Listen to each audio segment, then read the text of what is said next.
أعوذ بالله من الشيطان الرجيم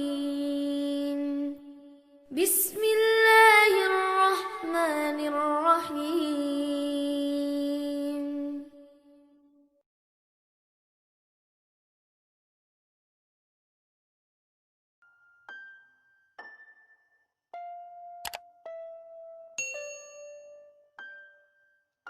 Salawat dan salam teruntuk Nabi besar Muhammad Sallallahu Alaihi Wasallam yang mencontohkan kepada kita banyak hal yang luar biasa dalam keadaan beliau tidur, duduk, berdiri, berjalan, ketika beliau sendiri, ketika beliau bareng dengan yang lain, semuanya adalah teladan.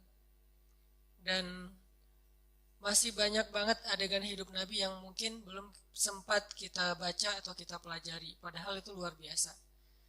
Mudah-mudahan kita bukan hanya ngaku-ngaku mencintai Nabi, tapi juga bentuk rasa cinta kita itu adalah serius belajar tentang teladan-teladan Nabi Muhammad SAW.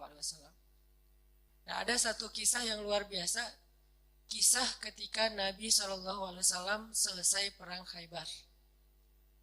Perang Khaybar itu perang paling besar antara kaum muslimin dengan orang Yahudi di Madinah. Ini paling besar. Dan bisa dibilang perang terakhir Nabi SAW. Setelah itu udah kayak nggak ada lagi perang-perang yang sulit. Ini perang Khaybar. Perang Khaybar, setelah selesai perang, ada beberapa tawanan perang. Salah satunya adalah calon istri Nabi, orang Yahudi. Siapa namanya? Sofia. Jadi salah satu tawanan perang Khaybar itu adalah Sofia. Suaminya terbunuh dalam perang Khaybar, saudaranya terbunuh dalam perang Khaybar, ayahnya terbunuh dalam perang Khaybar, pamannya terbunuh dalam perang Khaybar, keluarga besarnya banyak yang terbunuh dalam perang Khaybar. Dan cuman mungkin bisa dibilang dia sebatang kara yang selamat dalam perang Khaybar dan jadi tawanan kaum muslimin. Akhirnya Nabi datang ke tenda para tawanan perempuan. Nabi mencari tahu di mana Sofia karena dia anak kepala suku. Ditunjukkan oleh sahabat, masuklah Nabi dengan beberapa orang sahabat ke dalam tenda Sofia, dan Sofia waktu itu komen dalam postingan itu tuh. Kata Sofia, Muhammad adalah orang yang paling aku benci saat itu. Gimana enggak? Ayahnya dibunuh, pamannya dibunuh, saudaranya dibunuh, suaminya dibunuh. Keluarga besarnya banyak yang terbunuh dalam perang Khaybar. Sehingga kata Sofia, Muhammad adalah orang yang paling aku benci waktu itu. Jadi Nabi datang ke Sofia dalam kondisi Sofia itu lagi benci banget sama Nabi. Ngelihat wajah Nabi juga gak mau. Apalagi nge-follow. Ngelihat wajahnya aja gak mau. Kalau Nabi request mau follow, pasti di-block.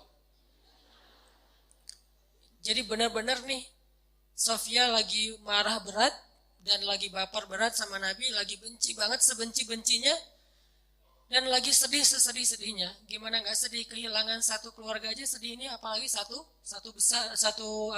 keluarga besar, termasuk orang yang paling penting dalam hidupnya, ayah dan suaminya. Apa yang dilakukan Nabi? Nabi datang minta maaf kepada Sofia. Apakah Nabi salah? Tidak. Apakah Nabi zalim kepada keluarga Sofia? Tidak sama sekali. Tapi Nabi tidak punya ego di dalam dirinya. Beliau datang meminta maaf kepada Sofia. Masuk ke tenda Sofia. Sofia, maafkan aku atas kematian ayahmu. Maafkan aku atas kematian suamimu. Maafkan aku atas kematian saudaramu, pamanmu, keluarga besarmu. Kemudian Nabi menjelaskan apa yang sebenarnya terjadi. Aku udah ngasih kesempatan buat ayahmu, tapi beliau menolak, beliau malah menyerang kami, beliau malah zalim kepada beberapa kaum muslimin dan seterusnya. Nabi menjelaskan, meminta maaf, menjelaskan, meminta maaf, menjelaskan, meminta maaf, terus menerus sampai akhirnya luluh hati Sofia dan tiba-tiba Sofia menjadi jatuh hati kepada Rasulullah SAW. Lihat luar biasanya Nabi dalam meminta maaf. Bukan maaf ya, udah selesai pergi. Enggak. Beliau minta maaf sampai Sofia jatuh hati pada beliau. Itu gimana caranya tuh? Orang yang tadinya benci banget, jadi cinta banget. Sehingga kata Sofia, beliau terus meminta maaf dan menjelaskan, meminta maaf dan menjelaskan, meminta maaf dan menjelaskan, sampai akhirnya beliau menjadi orang yang paling aku cintai di muka bumi. Ini luar biasanya akhlak Nabi SAW. Jadi Nabi itu bukan hanya bisa bikin orang yang lagi bete jadi happy, malah orang yang jadi lagi haters banget jadi followers dan fans berat. Bukan fans lagi, loversnya jadi pencinta. Ini artinya ada pelajaran gimana melawan ego. Mengakui bahwa kita salah, walaupun posisi Nabi sebetulnya beliau nggak salah. Namanya perang pasti ada adu fisik segala macam. Lagian kalau kita baca kronologis cerita perang Khaybar, maka kita akan lihat bahwa Nabi itu udah toleran banget. Udah ngasih kesempatan banget. Udah ngasih banyak tawaran-tawaran yang nggak harus perang deh. Udah kita damai aja, tapi mereka nggak mau. Akhirnya nggak bisa dihindari terjadilah perang. Kalau kita baca kronologis panjangnya perang Khaybar. Tapi dalam kondisi Nabi nggak bersalah, Nabi nggak zolim, Nabi nggak pernah mencurangi hak orang lain, Nabi masih datang kepada perempuan ini untuk meminta maaf.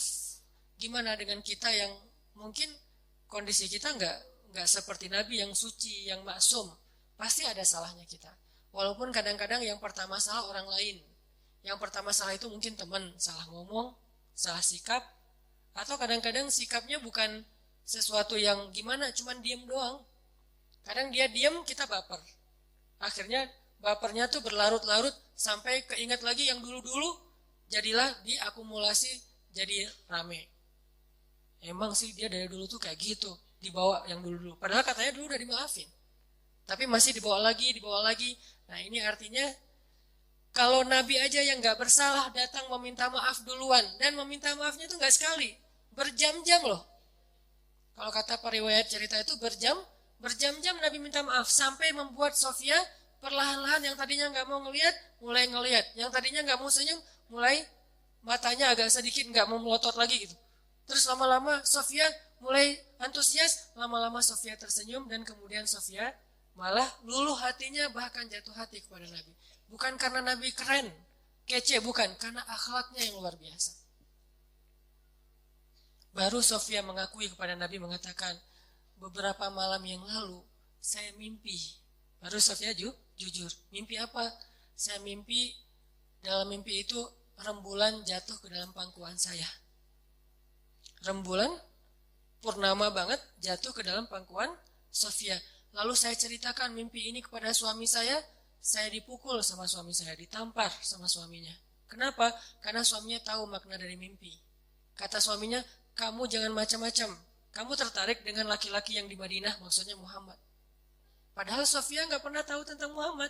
Tapi Allah ilhamkan lewat mimpi bahwa kelak Sofia itu akan menjadi salah satu yang mendampingi hidup Nabi Muhammad SAW. Baru Sofia ngomong, kalau saya mimpi rembulan jatuh ke dalam pangkuan saya, tapi saya masih nggak percaya mana mungkin pembunuh suami saya akan jadi suami saya.